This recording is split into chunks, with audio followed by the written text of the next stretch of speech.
Bom dia, boa tarde, boa noite, galera. Sejam bem-vindos ao canal QAB. E hoje nós continuaremos a falar sobre a validação da norma. Na verdade, continuando a aula sobre validação da norma, não é mesmo? Então, na aula anterior, a gente viu que existe a validade ética, social e a formal, que é o que a gente vai adentrar mais agora. Lembrando que existe a divisão de validade formal e existe a validade material, tá ok? Existe doutrinas que acreditam que a validade material ela é a concordância dessas normas com outras normas, entendeu? Então isso é o requisito de validade material. E nós temos a validade formal, que é o que a gente falou anteriormente. Então, no caso, validade informal seria a questão da social e ética, vamos dizer assim. Então, quais são os requisitos mais importantes dentro da validade formal? Esses daqui são os mais importantes, que é o órgão competente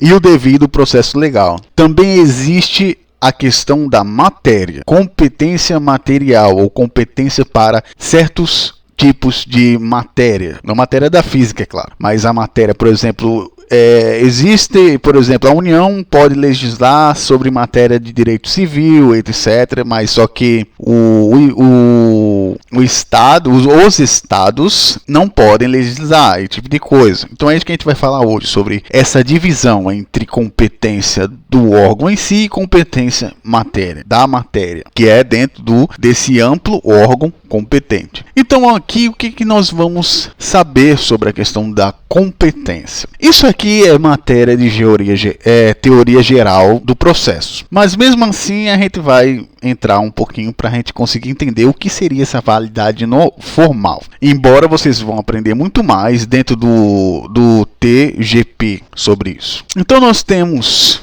uma distribuição originária, ou também podemos dizer competência originária, que ela se divide em legitimidade subjetiva e legitimidade quanto à matéria, que é o que eu falei anteriormente.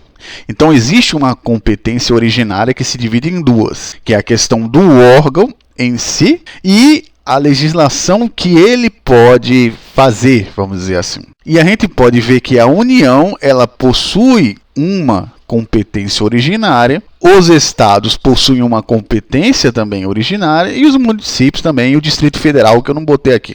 Tá, ok? Todos eles possuem uma distribuição que veio desde a Constituição, que delimita subjetivamente sua legitimidade e também limita a matéria que ele pode fazer ou legislar sobre tal matéria. Isso é uma distribuição originária, que tem a ver com a competência do órgão, que logo é uma validade formal. Aí a gente tem a competência privativa ou competência exclusiva, e temos também a competência concorrente. E isso aqui é uma divisão importante, porque significa que nem tudo que é originário é exclusivo, e nem tudo que é originário é concorrente. Então existem definições de coisas que são exclusivas e coisas que são concorrentes, como por exemplo, matéria de direito eleitoral, matéria de direito civil, direito penal, a competência é da União, vamos dizer assim. E não pode um Estado querer legislar sobre isso. Da mesma coisa que competência privativa do Estado não pode ser legislado pela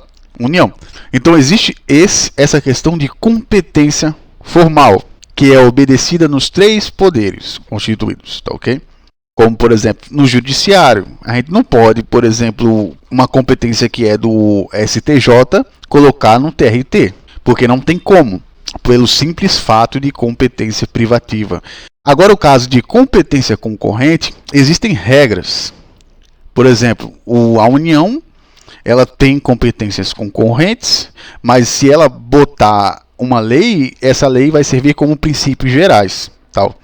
Então, existem todos esses probleminhas sobre a questão de órgão competente. E todas elas estão dentro da Constituição e são requisitos de validade formal. E por último, a gente tem o devido processo legal, que também é um requisito de validade formal. Esse requisito diz respeito à legitimidade da própria maneira pela qual o órgão executa aquilo que lhe compete, ou a norma jurídica é elaborada, O direito circunda a ação dos indivíduos e do Estado de devidas cautelas. Não basta ser governo, é preciso praticar atos de governo segundo aos trâmites legais.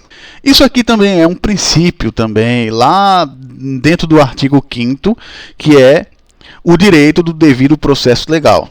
Só aqui entre aspas para vocês.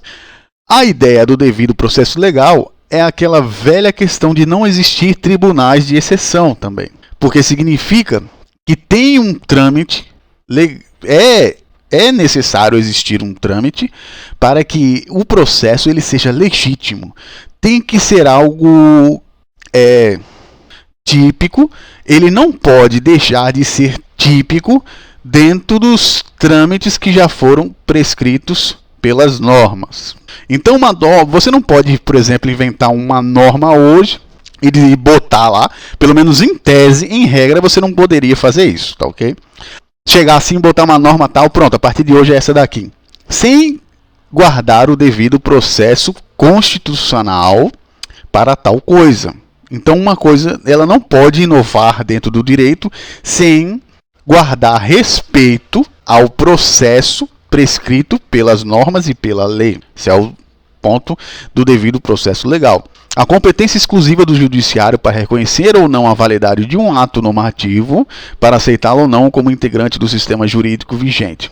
Aqui existe um ponto importante e também um ponto de muitos problemas, que é a questão do judiciário ele ter competência exclusiva para reconhecer se houve ou não devido processo legal. Dentro de um ato normativo, é claro. E ele pode dizer se faz parte ou não do sistema jurídico. Ou seja, só o judiciário pode dizer se é válido ou não dentro do sistema jurídico todas as coisas legais, vamos dizer assim. Então, devido ao processo legal, tem a ressalva de que só o judiciário pode dizer se é legal ou não o devido processo legal. Tem gente que diz que ele vai seguir a lei e tal, mas a gente não tem como a gente dizer que ele vai ou não, porque a lei ela é muito ampla, vamos dizer assim. Mas enfim, é isso que a Constituição diz. Então, se ela diz, está dito.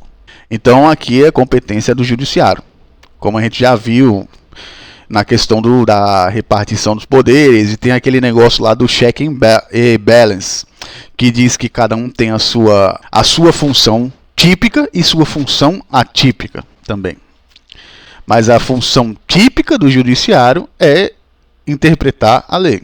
Aí dentro da função atípica a gente tem como ele pode executar suas próprias coisas lá tal e legislar sobre matéria do órgão. E por hoje a gente termina por aqui, que já falei demais sobre essa questão. Em resumo, validade formal, ela é o órgão competente e o devido processo legal. Visto isso, órgão competente, devido processo legal, a norma possui validade formal. Então esses são os requisitos. Sem olhar, é claro, a validade social e a validade ética. Então tem gente que não coloca a validade social, muito menos a validade ética nos dias de hoje. É apenas a validade formal. Mas como o próprio Miguel Reale ele diz, isso é a mesma coisa de ser igual ao Hans Kelsen naquela época. E é isso por hoje. Valeu, galera. Até a próxima.